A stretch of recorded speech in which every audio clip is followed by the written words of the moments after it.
Computer की दुनिया को फटाफट समझना है तो चलिए इस विश्लेषण में हम हार्डवेयर से लेकर इंटरनेट तक हर मुश्किल कॉन्सेप्ट को एकदम आसान बनाते हैं।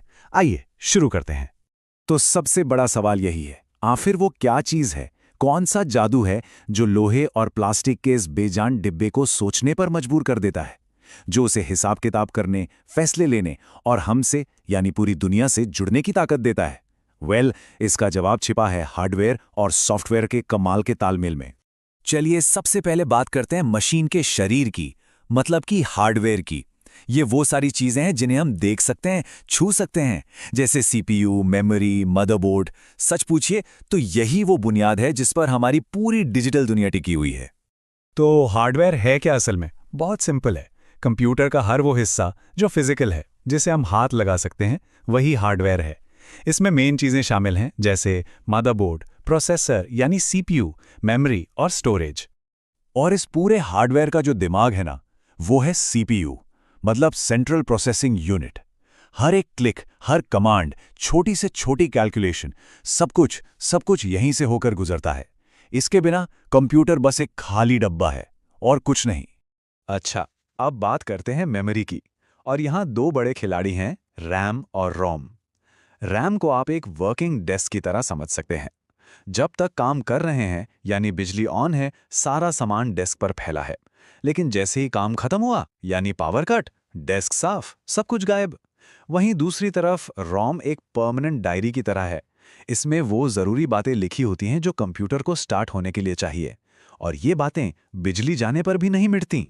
तो अगर हार्डवेयर कंप्यूटर का शरीर है, तो सॉफ्टवेयर वो उसकी आत्मा है। ये बस कुछ इंस्ट्रक्शंस का सेट है जो हार्डवेयर को बताता है कि भाई करना क्या है और कैसे करना है। सॉफ्टवेयर के बिना हमारा महंगा कंप्यूटर बस एक महंगा पेपरवेट है, इससे ज्यादा कुछ नहीं। सॉफ्टवेयर के स्ट्रक्चर को एक बिल्डिंग की तरह सोचकर देखिए। सबसे नीचे जमीन में है नींव, जो कि हमारा हार्डवेयर है। उसके ठीक ऊपर ग्राउंड फ्लोर पर है ऑपरेटिंग सिस्टम, जैसे विंडोज या एंड्रॉयड, जो पूरी बिल्डिंग का मैनेजमेंट देखता है। और फिर ऊपरी मंजिलों पर हैं हमारे सारे एप्लीकेशन सॉफ्टवेयर, वो सारे ऐप्स जिनका हम रोज इस्तेमाल करते हैं, जैसे वेब ब्राउजर हो या कोई गेम। इसे थोड़ा और क्लियर करते हैं कुछ एग्जाम्पल्स के साथ। देखिए, विंडोज, लिनक्स, एंड्रॉयड, ये सब सिस्टम सॉफ्टवेयर हैं। एमएस वर्ड, ब्राउजर, टैली, ये एप्लीकेशन सॉफ्टवेयर हैं। और फिर आते हैं यूटिलिटी सॉफ्टवेयर्स, जैसे एंटीवायरस या डिस्क क्लीनअप टूल्स, जो सिस्टम की देखभाल करते हैं, उसे ठीक ठाक रखते हैं। अब एक मजे की बात, जो कोड प्रोग्रामर लिखते हैं उसे कंप्यूटर सीधा सीधे नहीं समझ सकता, उसे पहले ट्रांसलेट करना पड़ता है। और इसके दो मेन तरीके हैं। एक है कंपाइलर, ये उस ट्रांसलेटर की तरह है जो पूरी किताब एक बार में पढ़ता है और फिर उसका पूरा अनुवाद करके देता है। और दूसरा है इंटरप्रेटर, ये एक लाइव ट्रांसलेटर जैसा है, जो एक एक लाइन सुनता है और साथ के साथ उसे ट्रांसलेट करता जाता है। पर जाहिर सी बात है, कोड हमेशा परफेक्ट तो होता नहीं, उसमें गलतियां हो ही जाती हैं। सॉफ्टवेयर में होने वाली ऐसी किसी भी गलती या गड़बड़ी को एक बड़ा प्यारा सा नाम दिया गया है, बग। और इन बग्स को ढूंढने और उन्हें ठीक करने के इस जासूसी वाले काम को कहते हैं डीबगिंग। तो ठीक है, हमारे पास मशीन का शरीर यानी हार्डवेयर भी है और आत्मा यानी सॉफ्टवेयर भी है। लेकिन ये मशीन बाहर की दुनिया से बात कैसे करती है? हम इससे कैसे बात करते हैं? यहीं पर एंट्री होती है इनपुट और आउटपुट डिवाइसेस की।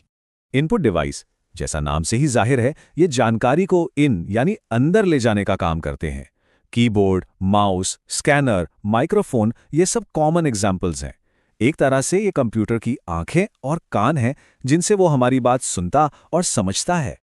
और दूसरी तरफ है आउटपुट डिवाइस, जो प्रोसेस की हुई जानकारी को आउट यानी बाहर हम तक पहुंचाते हैं। मॉनिटर स्क्रीन पर हमें सब कुछ दिखाता है, प्रिंटर उसे कागज पर निकाल देता है और स्पीकर्स के जरिए हम आवाज सुन पाते हैं। लेकिन एक मिनट रुकिए, क्या कुछ डिवाइस ऐसे भी हो सकते हैं जो दोनों काम करें, मतलब इनपुट भी लें और आउटपुट भी दें? जरा सोचिए। जवाब है हाँ, बिल्कुल है। टच स्क्रीन इसका सबसे बड़ा और सबसे अच्छा एग्जाम्पल है। हम स्क्रीन को टच करके कमांड देते हैं यानी इनपुट देते हैं, और स्क्रीन हमें रिजल्ट दिखाती है यानी आउटपुट देती है। इसी लिस्ट में मॉडेम, हेडसेट और हमारी प्यारी सी यूएसबी ड्राइव भी शामिल हैं, जो डेटा लेती भी हैं और देती भी हैं। चलिए, अभी तक तो हम एक अकेले कंप्यूटर की बात कर रहे थे।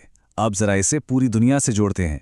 सोचिए, इंटरनेट के इस महासागर में अरबों डिवाइस हैं। ये सब एक दूसरे से बात कैसे करते हैं, एक दूसरे को पहचानते कैसे हैं? इसका जवाब है आईपी एड्रेस। ये इंटरनेट की दुनिया का पोस्टल एड्रेस है। लेकिन एड्रेस से भी पहले हमें ट्रैफिक रूल्स को समझना होगा। इंटरनेट पर भी कुछ नियम कानून होते हैं और इन्हीं नियमों को प्रोटोकॉल कहा जाता है। ये प्रोटोकॉल ही तय करते हैं कि डेटा एक डिवाइस से दूसरे तक सही सलामत कैसे पहुंचेगा। और इंटरनेट का जो सबसे मेन प्रोटोकॉल है वो है TCP/IP। अब ये जो आईपी एड्रेस हैं, इनके दो मेन वर्जन हैं, एक पुराना IPv4 और एक नया IPv6। इनमें सबसे बड़ा फर्क इनके साइज और फॉर्मेट का है।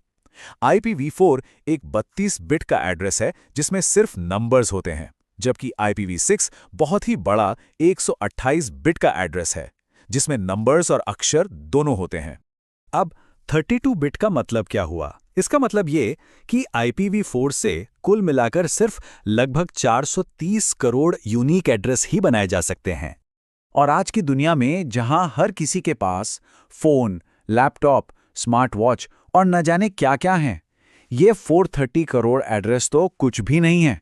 ये बहुत जल्दी खत्म हो गए और बस इसी कमी को पूरा करने के लिए जन्म हुआ IPv6 का, जिससे हमें इतने एड्रेस मिल सकते हैं कि हम गिन भी नहीं सकते। तो एक टिपिकल IPv4 एड्रेस कुछ इस तरह का दिखता है। 4 हिस्सों में बटे हुए नंबर्स जिनके बीच में डॉट्स लगे होते हैं। सिंपल है और हम सबने कहीं ना कहीं इसे देखा ही है। और वहीं एक IPv6 एड्रेस कुछ ऐसा दिखता है। काफी लंबा है, इसमें नंबर्स और लेटर्स दोनों हैं और इन्हें कोलन से अलग किया जाता है। देखने में कॉम्प्लिकेटेड है, पर इंटरनेट का भविष्य यही है। अब सवाल ये उठता है कि क्या हमें इतने लंबे लंबे और कॉम्प्लिकेटेड एड्रेसेस याद रखने पड़ते हैं? नहीं, और इसका सारा क्रेडिट जाता है DNS को, यानी डोमेन नेम सिस्टम को। ये समझ लीजिए कि DNS इंटरनेट की फोन बुक है। हम तो बस आसान सा नाम जैसे google.com टाइप करते हैं और DNS पर्दे के पीछे फटाफट उसका असली IP एड्रेस ढूंढकर कंप्यूटर को दे देता है। तो आखिर में एक सवाल पर आकर रुकते हैं। आज हमारी कारों से लेकर हमारे फ्रिज तक हर छोटी बड़ी चीज को एक IP एड्रेस मिल रहा है, वो इंटरनेट से जुड़ रही है।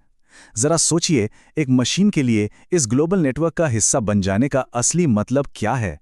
ये एक ऐसा सवाल है जिसका जवाब हमारी आने वाली पूरी दुनिया को एक नया आकार देने वाला है।